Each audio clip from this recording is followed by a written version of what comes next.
Hi folks, welcome back to another video. This time I'm gonna show the unlucky dude, the American guy, Elliot Eastman. Unfortunately, he was kidnapped and apparently he is dead. Everybody assumes he's dead in the Philippines. Well, that's a tragic story. I do feel for this guy, but there is a certain chain of events which happened which lead to this outcome. Well, first let's see a short clip of what happened and why we think he's dead. An American missing from his home in the Philippines, now feared dead, allegedly killed by his kidnappers, according to local police. Elliot Eastman, a 26-year-old aspiring influencer and YouTube vlogger, regularly documented his life, living in, quote, the Philippines' most dangerous area as an American. On October 17th, Eastman was taken from the southern island of Mindanao at gunpoint, FBI agents arriving in the country days later to investigate, according to local media reports. But authorities now believe Eastman was likely shot while resisting the kidnapping as captors tried to take him away by speedboat. Regional police say a witness described his body then being tossed into the sea. I've never seen any other foreigner here. It's just dangerous. It's a dangerous area. Eastman moved to the country last year, the Vermont native announcing to his followers he'd found a wife. The U.S. State Department currently has a level 2 warning for the Philippines, warning visitors to exercise increased caution. But the region where Eastman was living was considered to have an even higher risk due to crime, terrorism, civil unrest, and kidnapping. Some travelers calling it the red zone. This is an area of the southern Philippines where, honestly, it has been a struggle to establish law and order since the Philippines became independent after World War II. And there have been a range of security challenges, from an insurgency to a threat from Islamic terrorism to just ordinary armed criminal groups that do things like the kidnapping that we're talking about today. The danger, something Eastman seemed to be well aware of. People coming here to tell my family that there's people that want to kidnap me or they're threatening to kidnap me. But for me, I've been living here, I've been taking this chance.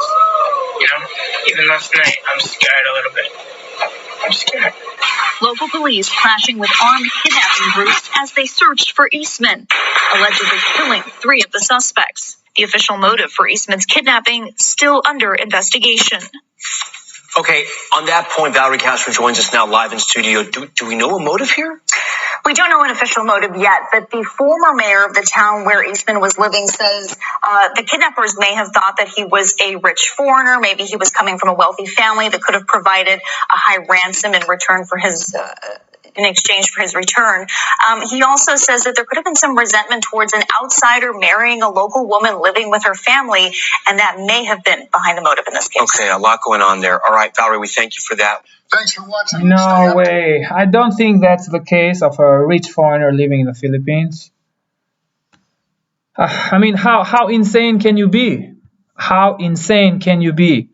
This guy just went out there doing some stupid vlogs about the most dangerous areas living in the Philippines, and you expect to get out without a scratch?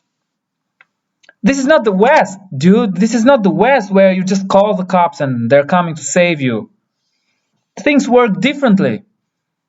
And the last thing you want to do is upset the locals. And that's exactly what he did. He married a local girl. He was showing off his life. Apparently he lent money, he gave money to other people, like lending money. Well, dude, you don't lend money in the Philippines because you know the sayings. One doesn't need to pay a dead man. You don't need to pay a dead man. So you don't do this kind of business in the Philippines because lending money is kind of showing off your wealth. Besides marrying a Muslim girl, apparently she had some kind of history with another man. So probably he upset her ex-boyfriend or her ex-husband or something. Lending money is a bad idea. Living in a dangerous area where the U.S. Department of State says it's a high risk, it's a bad idea. And then doing videos like showing yourself to the world. Like there's a certain things which he did like that he shouldn't have done. And the last thing you want to do is upset the locals. Probably he upset a lot of locals there with his lifestyle and the things that he was doing. And you don't want to upset the locals, especially in a high-risk area. And there's a reason. If people tell you not to go to certain areas, then don't go, because there's a reason for that. Okay, I feel sorry for the dude, and I hope everybody gets his lesson. If you like this video, please like and subscribe, and I'll see you on the next one.